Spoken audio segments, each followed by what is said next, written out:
যুক্তরাষ্ট্রের বাড়তি শুল্কারোপের সংকটে রপ্তানিমুখী শিল্প সবচেয়ে ক্ষতিগ্রস্ত হবে তৈরি পোশাক খাত। চাপ সামলাতে না পারলে কিছু কারখানা বন্ধ হয়ে যেতে পারে আশঙ্কা ব্যবসায়ী এবং অর্থনীতিবিদদের। তাদের ধারণা আলোচনা চালিয়ে যাওয়ার সুযোগ আছে। এছাড়া সংকট কাটাতে পণ্যের বহুমুখীকরণের পাশাপাশি বিকল্প বাজার খোঁজার পরামর্শ অর্থনীতিবিদদের। 65% পর্যন্ত বিদ্যুৎ সাশ্রয়ী হাইসেন্স এসি। হাইসেন্স বাংলাদেশি রপ্তানি পণ্যের সবচেয়ে বড় বাজার যুক্তরাষ্ট্র। দেশটিতে বছরে গড়ে রপ্তানি হয় $8.5 বিলিয়ন পণ্য। এর প্রায় পুরোটাই তৈরি পোশাক। দেশটির বাজারে শুধু পোশাক রপ্তানি হয় $7.5 বিলিয়ন মতো। বাংলাদেশি পণ্য রপ্তানিতে 37% শুল্ক আরোপ করেছে যুক্তরাষ্ট্র। এতদিন 15% শুল্ক দিলেও এখন দিতে হবে প্রায় 2.5 গুণ বেশি। ক্রেতা প্রতিষ্ঠান এ বাড়তি শুল্কের দায় চাপিয়ে দিতে পারে উদ্যোক্তাদের উপর, যা অনেকের পক্ষে বহন করা সম্ভব নয় বলে মনে করেন ব্যবসায়ী ও অর্থনীতিবিদরা। যে ধাক্কাটা লাগবে, দেখেন আমাদের বায়ারদের যে একটা মানসিকতা, তারা প্রথমেই তাদের উপরে যে চাপগুলো আছে সেগুলো তারা সাপ্লাইদের উপরে ট্রান্সফার করে দিতে চায়। এই প্রথম ধাক্কাটা যেটা আসবে সেটা অনেক ফ্যাক্টরিগুলোই হয়তোবা নিতে পারবে না, যে দাম কমাতে বলবে, সে দাম কমিয়ে কাজ করে, তাহলে তার ফ্যাক্টরি লসে চলে যাবে।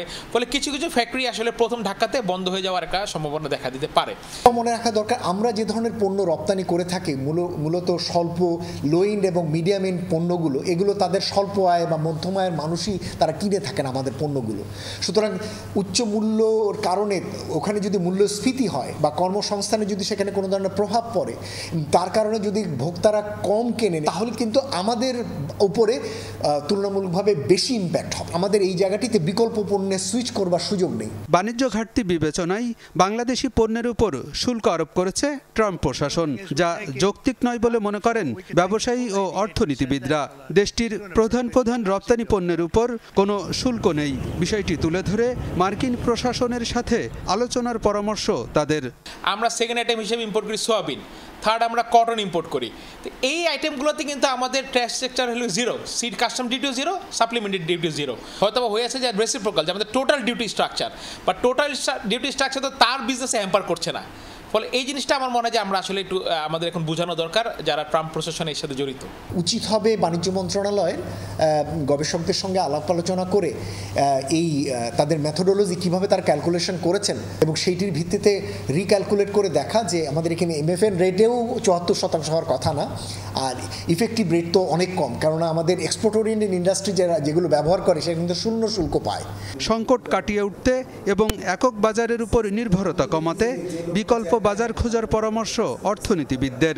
বিকল্প বাজারের বিষয়টি সবসময়ই ছিল, এখন আরও গুরুত্বপূর্ণ হচ্ছে।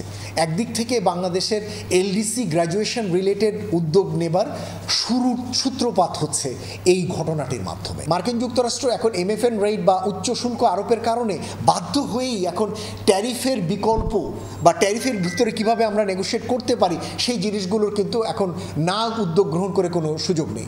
বিশ্ববাজারে প্রতিযোগিতায় টিকে থাকতে পোশাক শিল্পের সক্ষমতা বাড়ানো জরুরি বলেও মন্তব্য করেন অর্থনীতিবিদরা। আলমগীর হোসেন, যমুনা নিউজ, ঢাকা।